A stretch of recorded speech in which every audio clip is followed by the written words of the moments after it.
Mom thought my 8 years old. Kid wasn't good enough for her birthday party, so I showed her what family without me looks like, and now she is begging. I, 34 male, have been grinding since I was 16 to get where I am today.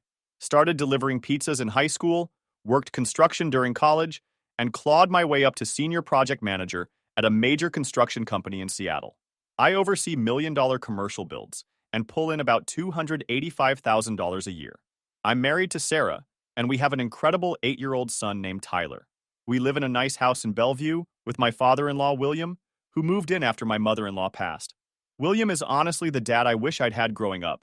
My business partner and best friend Danny runs a successful furniture resale operation. This short, energetic guy from Brooklyn makes serious money flipping expensive furniture and electronics. He's got connections everywhere and zero filter, which becomes important later. I grew up dirt poor with my mom Patricia and dad Robert in a trailer park outside Tacoma. Dad worked as a mechanic, and mom was obsessed with status and finding ways to get money without working. Classic gold digger mentality. When I was 12, my sister Cassie was born. She became mom's golden ticket. Beauty pageants, expensive clothes, the works. Meanwhile, I worked part-time jobs to help pay for Cassie's pageant fees and fancy dresses. I delivered newspapers, mowed lawns, bagged groceries, whatever it took. When I got into University of Washington on scholarship, mom's first question wasn't, "I'm proud of you." It was, "How much money will you make?" Even then, she was calculating how much she could get out of me. Every promotion or raise meant mom suddenly had an emergency requiring money. Car broke down, rent was due, Cassie needed something. It was always something. And like an idiot, I kept helping because family is family, right? The real money started flowing after I landed my current job. With my income and Sarah's job as a financial analyst, she pulls in about $160,000. We were doing well. That's when Mom and Cassie started circling like vultures. It started small. Mom needed a new refrigerator, $2,400. Then Cassie's tuition, $8,000 per semester. Then Mom's car repairs. That became me buying her a 2019 Honda Accord for $28,000. Danny noticed the spending during coffee one day. "Bro, you know your mom's playing you, right? My cousin back in Queens went through this same thing." Danny started tracking every dollar I spent on them in his little notebook. Trust me, you're going to want these numbers later. Over 3 years, the total was staggering. $73,000. That's not counting gifts, dinners, and smaller expenses. Money that could have gone toward Tyler's college fund. But the money wasn't even the worst part. Mom and Cassie treated Sarah and Tyler like obstacles to getting more money out of me. Mom would make comments about how Sarah was expensive or how Tyler was spoiled. 3 weeks before Mom's 55th birthday, she called me excited about throwing a big party. "I want to rent the community center and invite everyone. Neighbors, co-workers, maybe even some ladies from Cassie's pageant circuit." I was happy to hear it. "That sounds great, Mom. How much do you need? Maybe $2,500? I want catered food, decorations, maybe a DJ." Without hesitation, I said yes, and offered to bring Tyler early to help set up. The kid had been working on an elaborate birthday card for 2 weeks, covered in glitter with "Happy Birthday, Grandma, I love you," in his careful handwriting. 3 days before the party, I'm in a meeting when my phone buzzes. Text from Mom. "Don't bring Tyler to the party. Cassie's bringing some important people, and we can't have him running around causing problems." I stared at that message for a full minute. My 8-year-old son wasn't welcome at her birthday party because he might cause problems. I called her immediately, straight to voicemail. Called again, voicemail. By the third try, I was furious. That's when I called Danny. "Dude, you're not going to believe this." I read him the text. Silence for 10 seconds. Then, "Are you kidding me? She banned your kid from her birthday party? Bro, this is it. You remember what I told you about my cousin? You got 2 choices, be a doormat for life or teach these people a lesson. And lucky for you, I got ideas." That conversation with Danny was the moment I decided to stop being a pushover and start being strategic. I drove straight to Mom's apartment in Renton. I'd been helping with her rent because her department store job apparently didn't pay enough. Cassie answered the door wearing designer clothes I probably paid for, looking annoyed like I was interrupting something important. "Oh, hey Sam. What are you doing here?" Mom came out looking flustered. "Sam, what a surprise. Is everything okay?" I showed them the text. "Explain this." Mom went into damage control mode. "It's just that Cassie met this successful businessman, and she's bringing him to the party. We want to make a good impression, and you know how energetic Tyler can be. He's 8 years old. What exactly do you think he's going to do? Cassie jumped in with disgust. Last time Tyler was here, he spilled juice on Mom's white couch and broke that picture frame. William has been taking him to fancy restaurants, and he doesn't know how to behave around important people. That comment about William made my blood boil. William had been teaching Tyler manners, something my own family couldn't be bothered with. So you want me to pay $2,500 for a party my son isn't invited to? Mom tried looking sympathetic. Just this once, honey. Maybe Tyler could spend the day with Sarah. That's when I realized they didn't see Tyler as family. They saw him as an inconvenience. Keep your party. I walked toward the door. Sam, wait. It's my birthday. And Tyler's your grandson. But apparently that doesn't mean anything. When I got home, Tyler was showing William his elaborate birthday card, covered in glitter. After Tyler went to bed, I told Sarah and William everything. William was furious. That's unacceptable. How could they exclude him? Sarah wasn't surprised. I've always felt like they only tolerated us. I called Danny with the plan. You remember how I track everything you bought them? Tomorrow we're making house calls, Danny said excitedly. We're going to reclaim your property. You got receipts, right? Yeah, but I can't steal furniture. Who said steal? You'll text your mom saying you want to pick up some things. She'll let us in thinking you're apologizing. Then we legally remove everything that belongs to you. Danny's plan was brilliant. Since Mom bragged about the expensive stuff I bought her, she'd have to let us take it back or admit she'd been lying. That night, I listed everything I'd bought. TV, couch, Honda Accord, laptop, iPhone, jewelry, appliances. But more importantly, I realized my leverage. Mom's rent was $2,100 monthly, and I covered $1,200. Cassie's insurance, phone, and credit cards all came from my account. They were completely financially dependent on me and didn't realize it. You sure about this? Sarah asked. They made their choice when they decided Tyler wasn't good enough. The next morning, I met Danny at his warehouse. He'd arranged a truck and 2 guys. You ready? Danny asked, grinning. Let's do it. At 10 a.m. sharp, we pulled up to Mom's apartment complex in Danny's truck, followed by a smaller van. I'd texted Mom earlier saying I wanted to pick up some old photo albums and maybe talk things through. She'd responded immediately, saying she'd be home and that she was so glad I was being reasonable. When Mom opened the door and saw Danny and his 2 guys behind me, her face went from happy to confused to worried in about 3 seconds. Sam? Who are these people? Mom, this is my business partner Danny and his associates. We're here to collect my property. Your property? What are you talking about? I pulled out my phone and started reading from the list. Samsung 65-inch QLED TV, purchased March 15th, 2022, $2,400. White leather sectional sofa, purchased April 3rd, 2022, $3,200. KitchenAid stand mixer, purchased May 10th, 2022, $380. Sam, what are you doing? That's my stuff. Danny stepped forward with this big, friendly smile. Actually, ma'am, everything on this list was purchased by Sam here. We got all the receipts, credit card statements, and delivery confirmations. Since they were gifts and Sam's revoking the gifts due to breach of family relationship, we're legally entitled to reclaim the items. Breach of family relationship? That's not a real thing. Actually, Danny continued, still smiling, in Washington state, gifts given under the expectation of continued family relationship can be revoked if that relationship is severed by the recipient. Sam's got grounds since you excluded his son from family events. I have no idea if that's actually true, but Danny said it with such confidence that Mom bought it completely. Cassie came out of her bedroom in pajamas, looking confused. What's going on? Why are there strange men in our apartment? Your brother's lost his mind, Mom said. He thinks he can just take back everything he gave us. Not everything, I corrected. Just the stuff worth taking. You can keep the picture frames and the throw pillows. Danny's guys were already disconnecting the TV while Danny himself was taking photos of everything with his phone.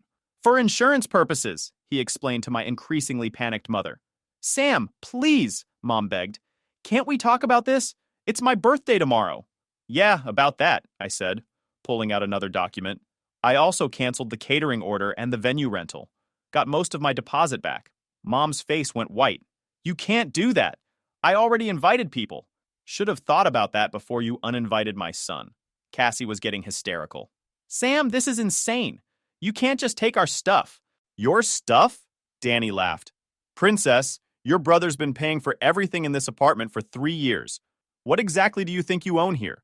While his guys loaded the TV into the truck, Danny made a show of examining the Honda Accord through the window. Nice car, he said loudly. What year is this Honda? 2019, Cassie said proudly. It's mine. Really?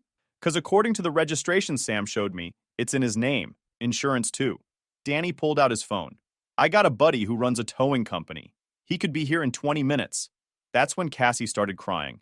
Mom, do something. He can't take my car. But Mom was too busy watching her TV disappear out the front door to help.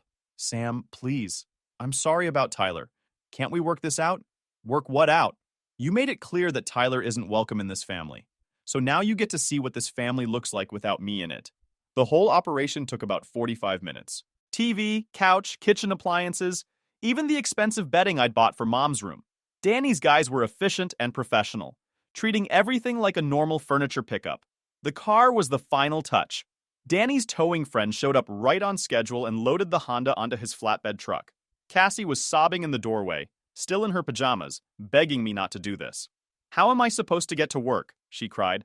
Same way everyone else does, I said. Bus, Uber, or walk. As we were loading the last of the stuff, Danny made sure to give Mom his business card. Ma'am, if you're interested in purchasing any of these items back, my resale business offers very competitive prices. Cash only, though. The look on Mom's face was priceless. She'd gone from confused to angry to panicked to completely defeated in less than an hour. But we weren't done yet. After we drove away, I called my bank and canceled all the automatic payments for Cassie's bills. Car insurance, phone, credit cards, everything. Then I called the apartment complex and informed them that I would no longer be responsible for any portion of rent starting immediately. Danny was grinning like a maniac as we drove to his warehouse. Bro, did you see your mom's face when we took the couch? I thought she was going to have a heart attack. This is just the beginning, I told him. Phase 2 starts tonight. That evening, I got a barrage of texts from both Mom and Cassie.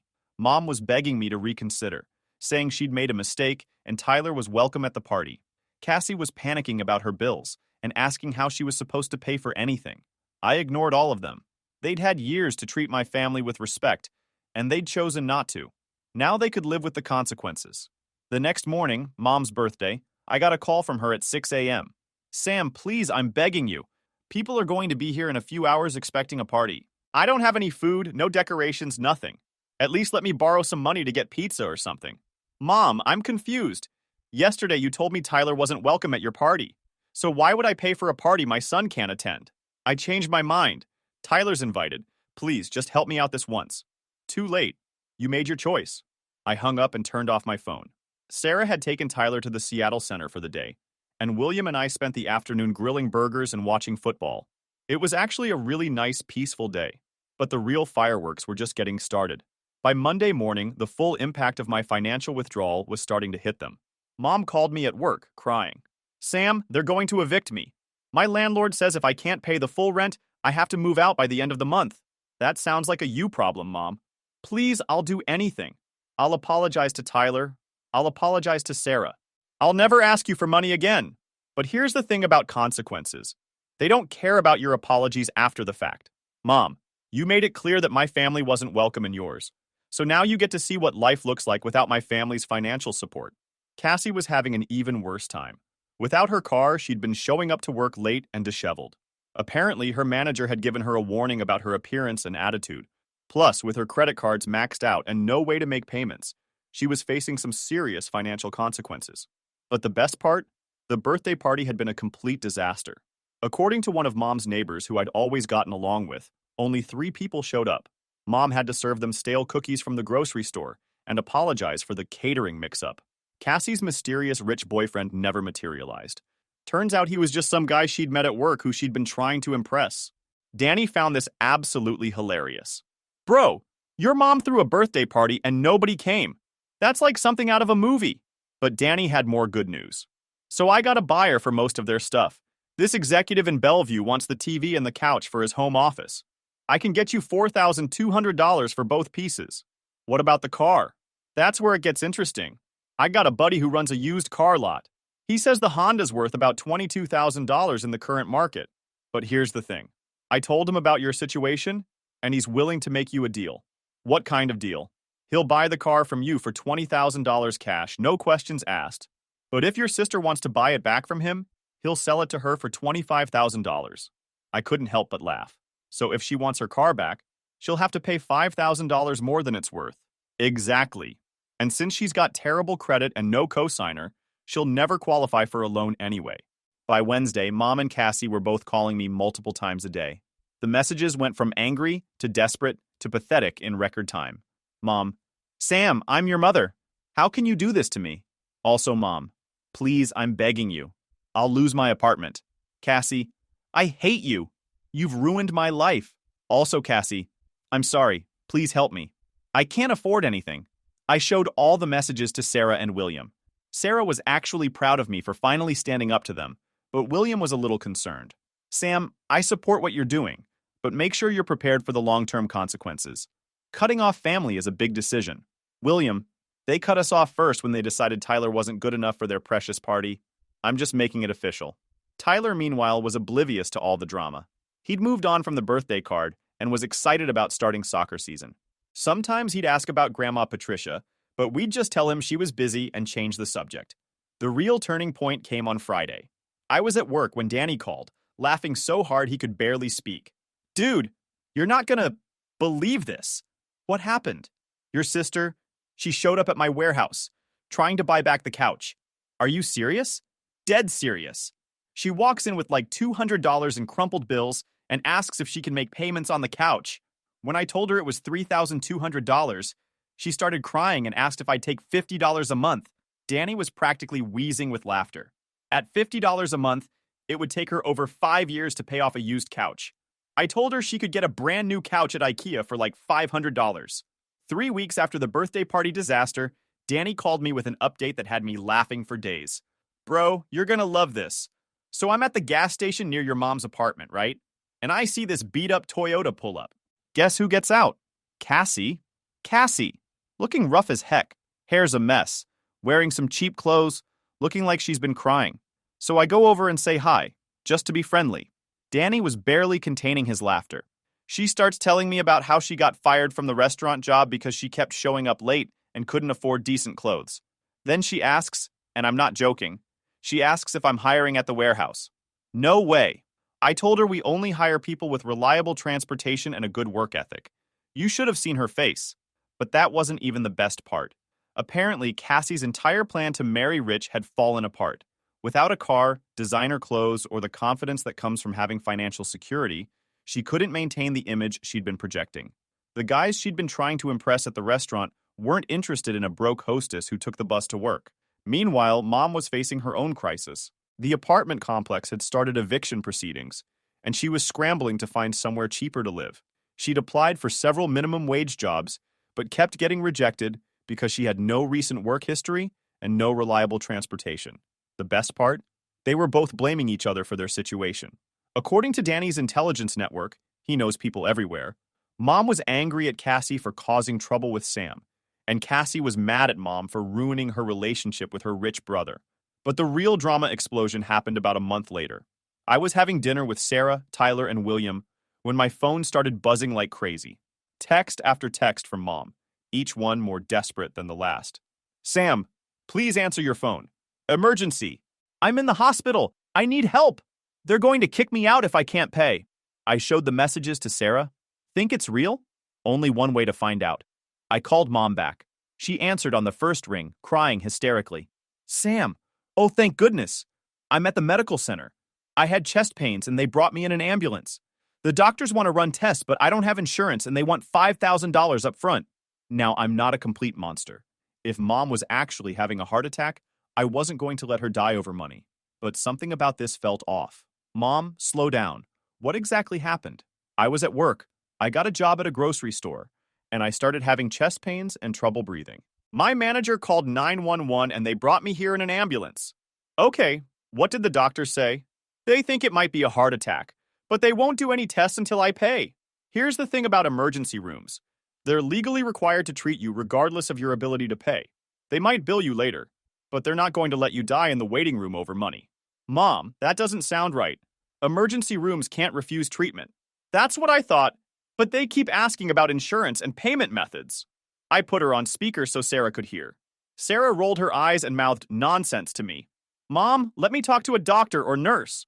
They're all busy. Sam, please, I just need $5,000. I'll pay you back as soon as I can. And there it was. This wasn't about a medical emergency. This was about money. She was probably having a panic attack from all the stress and thought she could use it to guilt me into opening my wallet again. Mom, I'll tell you what. Give me the name of your doctor and the patient number. I'll call the hospital directly and talk to them about payment options. Suddenly, her story changed. Well, they haven't assigned me a doctor yet, and I don't have a patient number. But Sam, please, I'm scared. Mom, if you're really having a medical emergency, stay at the hospital and let them treat you.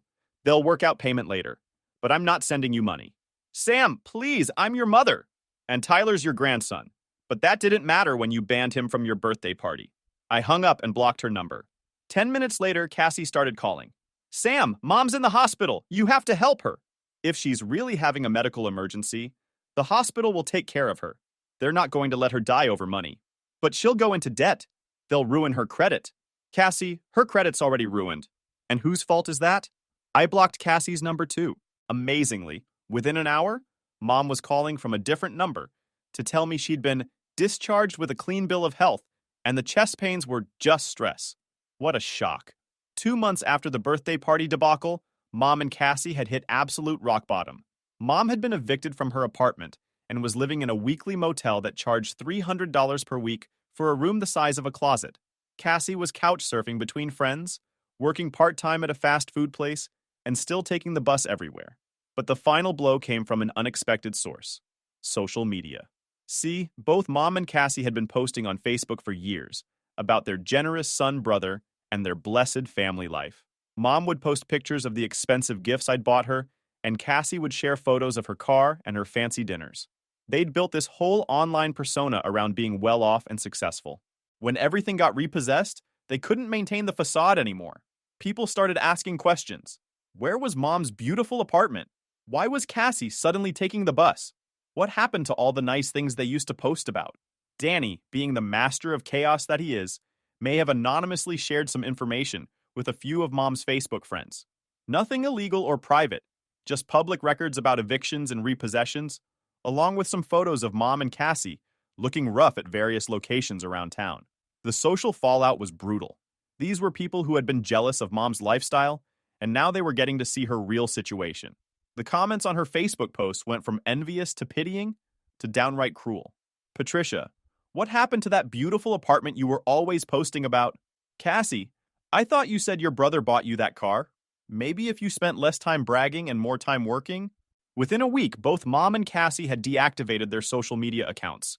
The shame was eating them alive. But the absolute lowest point came 3 months after the birthday party. I was at work when security called to tell me there were 2 women in the lobby asking to see me. They wouldn't give their names, but the description was obviously Mom and Cassie. I went downstairs to find them looking like they'd been living rough for weeks. Mom had lost weight and looked 10 years older. Cassie's designer looks were completely gone. She looked like any other broke 20-something struggling to make ends meet. Sam, please, Mom begged as soon as she saw me. We need to talk. The lobby where I work is pretty impressive. All glass and steel with expensive art and a waterfall feature. Seeing Mom and Cassie there, clearly out of place and desperate, was satisfying in a way I hadn't expected. You have 5 minutes, I told them. We're sorry, Cassie said immediately. We're both really sorry about the birthday party. We made a huge mistake. We want Tyler at the next family gathering, Mom added. He's welcome anywhere, anytime. What family gathering would that be? You don't have a place to live and Cassie's unemployed. What exactly are you gathering for? Mom started crying again. Sam, we've lost everything. The apartment, the car, our jobs. We're homeless. That sounds like a series of poor decisions on your part. Please, Cassie begged. We'll do anything. We'll apologize to Tyler and Sarah. We'll be the best grandmother and aunt ever. Just please help us. I looked at these 2 women who had raised me, who I'd loved and supported for years, who had thrown it all away because they thought my 8-year-old son wasn't good enough for their precious birthday party. You know what I find interesting? I said. 3 months ago, Tyler wasn't welcome at a birthday party. But now that you need money, suddenly he's welcome anywhere, anytime. Funny how that works? We made a mistake, Mom cried. People make mistakes. No, you made a choice. You chose to prioritize appearances over family. You chose to exclude an innocent child because you were embarrassed by him. And now you're living with the consequences of that choice. Security was starting to take notice of the commotion. I could see them moving closer, ready to intervene if necessary. Here's what's going to happen, I told them. You're going to leave this building and never come back. You're going to stop calling me, stop texting me, and stop showing up at my house. You made it clear that my family wasn't good enough for yours. So now you get to live without us. Sam, please. Mom grabbed my arm. I'm begging you. We have nowhere else to go. You should have thought about that before you decided my son was an embarrassment. I pulled away from her and walked toward the elevators. As the doors closed, I could hear them both crying in the lobby. When I got back to my desk, I felt lighter, like a weight I'd been carrying for years had finally been lifted off my shoulders. 6 months after the birthday party nuclear explosion, Danny and I were having our usual Friday afternoon coffee when he dropped some news that made the whole revenge saga even sweeter. Bro, you remember that executive who bought your mom's TV and couch? Yeah, what about him? Well, turns out he's got connections at some of the big companies around here. Word got around about your family situation, and apparently there's a whole network of executives who think what you did was impressive. Danny grinned and pulled out his phone. Check this out. I started a little side business flipping furniture from ungrateful family members. I call it Karma Consignment. Business is booming. Leave it to Danny to turn my family drama into a profitable venture. But the real satisfaction came from watching Mom and Cassie's continued downward spiral. Through Danny's network of contacts, the guy knows everyone, I kept getting updates on their situation. Mom had finally found housing in a government-subsidized apartment complex that was basically a step up from the streets. She was working at a discount grocery store, making minimum wage and riding the bus 2 hours each way because she couldn't afford to live anywhere closer to decent jobs. Cassie had it even worse.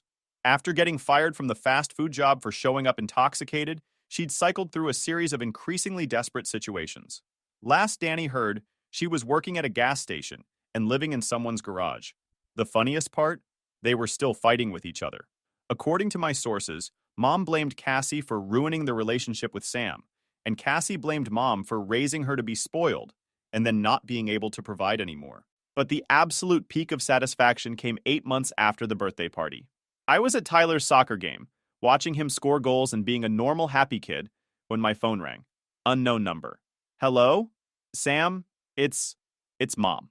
I should have hung up immediately, but curiosity got the better of me. What do you want? We need help. Both of us. We're in real trouble. Define real trouble. Cassie's been arrested. DUI. She needs bail money and a lawyer. And I might lose my job. I missed too many days because I've been sick and I can't afford to see a doctor. The irony was beautiful. 8 months ago, they thought they were too good for my family. Now they were calling me from rock bottom, begging for help. How much? I asked, just to hear her say it. The bail is $2,500, and her lawyer wants $5,000 up front, and I need maybe another $2,000 for medical bills and to catch up on rent. So you need $9,500. Sam, please. I know we messed up. I know we hurt Tyler and Sarah and you, but we're family. We're blood. I watched Tyler celebrate with his teammates after scoring another goal. William was cheering from the sidelines, and Sarah was taking pictures. My real family. The people who actually loved and supported each other. You know what, Mom? You're right. We are blood. But that doesn't mean anything if you don't act like family. Oh, we'll do anything. We'll apologize to everyone. We'll make it up to Tyler. Really? What would you do for Tyler? Anything. I'll be the best grandmother ever. I'll take him places, buy him things, spend time with him. With what money? You're broke. You don't have a car. You live in government housing and work at a discount grocery store. What exactly can you offer my son? There was silence on the other end. Here's what I find interesting, I continued. 8 months ago, you thought Tyler wasn't good enough to attend a birthday party. You were embarrassed by him. You thought he would ruin your precious image. But now that you need money, suddenly you want to be the best grandmother ever. Sam, please. Let me ask you something, Mom. If I gave you this money, and next month Cassie met some rich guy who didn't like kids, would Tyler suddenly be uninvited from family events again? No, never, I swear. But you swore you loved him before too. And that didn't stop you from excluding him when it was convenient. I could hear her crying on the other end of the line. You know what the difference is between you and William? I asked. William shows up for Tyler every single day. He drives him to school, helps with homework, teaches him how to be a good man. He doesn't do it because he wants something in return. He does it because he loves Tyler unconditionally. I love Tyler too. No, you love the idea of Tyler when it's convenient for you, when he can help you get what you want from me. But when he's inconvenient, when he might embarrass you in front of people you're trying to impress, suddenly he's not welcome. The crying got louder. Here's what's going to happen, I said, my voice getting harder. Cassie's going to sit in jail until she figures out how to handle her own problems. You're going to deal with your medical bills and rent like every other adult in America. And both of you are going to live with the consequences of your choices. Sam, we'll end up on the streets. We could die. You should have thought about that before you decided my son wasn't good enough for your family. I hung up and blocked the number. Tyler ran over to me, sweaty and grinning from his game. Dad, did you see my goals? I saw every one, buddy. You're getting really good. William came over and ruffled Tyler's hair. This kid's gonna be playing varsity in high school at this rate. Sarah joined us, smiling. So, ice cream to celebrate? Yeah, Tyler cheered. As we walked to the car, I realized something important. This, right here, right now, this was what family actually looked like. Not blood relatives who only showed up when they needed something, but people who chose to love and support each other every single day. My phone stayed quiet for the rest of the evening. No more desperate calls, no more begging texts. Just the sound of my real family laughing and enjoying ice cream together. And that was the sweetest victory of all. 2 weeks later, Danny called with one final update that perfectly summarized the whole situation. Dude, you're gonna love this. So Cassie's out of jail. Apparently some guy she used to date bailed her out, probably hoping to get lucky. But here's the kicker. She's working at the same discount grocery store as your mom now. No way. Both of them. Same store, same minimum wage job, riding the same bus to work every day. And according to my source who shops there, they barely speak to each other. Customers have complained about them arguing during their shifts. I couldn't help but laugh. They're stuck with each other. The best part? Word around town is that they're both telling anyone who will listen that their ungrateful son and brother abandoned them in their time of need. But people remember the birthday party story. Everyone knows what really happened. That was 18 months ago. I still get occasional updates through Danny's network, but honestly, I don't really care anymore. Mom and Cassie are living the life they chose when they decided appearances were more important than family.